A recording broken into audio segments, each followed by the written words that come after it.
BJP और इनेलो एक मंच पर क्या आ सकते हैं? अब ये तो चौटाला साहब पे निर्भर करता है। ये बड़ों का काम है कि वो पहल करें। पहले तो वो ये बताए कि वो छोड़ करके क्यों गए थे। अनेक लोग इस बात के लिए प्रयासरत हैं, पर मैंने कहा ना कि ये पहल तो बड़े हैं चौटाला साहब, उनको करनी है। पार्टी छोड़ करके भागे, किसके इशारे पे भागे? क्यों भागे? नहीं, चौटाला साहब पहल करेंगे तो एक होने के लिए आप सहमत हैं? तो कल बुलाएंगे तो हम तो कल चले जाएंगे। चौटाला साहब बीमार रहे, हॉस्पिटल में रहे, वो बात याद करो पहले। भी यही कहा था कि एक दिन ऐसा आएगा जब चौटाला साहब खुद रीथिंक करेंगे, और वो रीथिंक करते हैं तो हमें कोई कि इनकी पार्टी खत्म होगी। ये सामाजिक रूप से भी खत्म हो गए और ये राजनीतिक रूप से भी खत्म हो गए। और चौटाला साहब ने बड़े साफ शब्दों में कई दफा ये बात कही कि हमारा इनसे कोई वास्ता नहीं, ये गद्दार है, जमानत नहीं बचेगी। जो ये कहते थे रोजाना कि एक एक थी इनेलो, लोग ये कहेंगे, आज उस अजय सिंह को फिर इनेलो याद कैसे आ गई?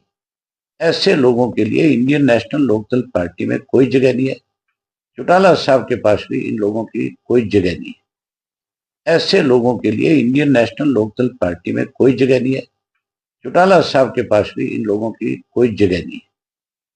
चौटाला साहब तो अनेक बार प्रेस के लोगों ने उनसे पूछा कि क्या दुष्यंत को आप अपनी पार्टी में शामिल करोगे? उन्होंने साफ मना कर दिया था कि नहीं, कभी नहीं हो सकता। ऐसे लोग जिन्होंने पार्टी को तोड़ने का काम किया, जो स्वार्थी थे, जो बेईमान थे, जिन्होंने लूटने का काम किया है, हम ऐसे लोगों को अपनी पार्टी में नहीं लेंगे। ये अनुशासनहीन लोग थे। ये नई बात थोड़ी थी अजय सिंह के लिए, ये तो बहुत पहले से इस तरह की चीजों में इन्वॉल्व था। ये तो हम थे जो इसको चला रहे थे भी चलो किसी तरीके से पार्टी को चलाना है तो ऐसे लोगों को पड़े रहने दो। ये तो बहुत पहले पार्टी से बाहर निकालने वाले लोग थे, इन्होंने तो टिकटें बेची थी। आज इस तरह की बात कह करके अपनी भगदड़ को रोकना चाहता है। ये भगदड़ रुकने वाली नहीं है।